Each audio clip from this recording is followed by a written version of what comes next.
United Airlines-ийн 61 удаагийн нислэгт аюулгүй хамгаалтын үйлчилгээ үзүүллээ.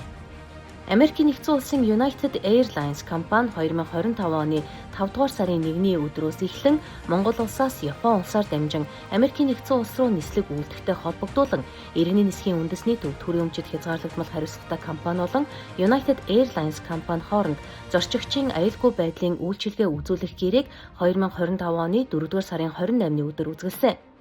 Тус гэрээ нь олон улсын эрх зүйн хэм хэмжээнээс гадна Америкийн нэгдсэн улсын агаарын тээврийн стандартыг хангахын сацуу нэмэлт үйлчилгээнүүд тусгагдсанаараа онцлогтой юм.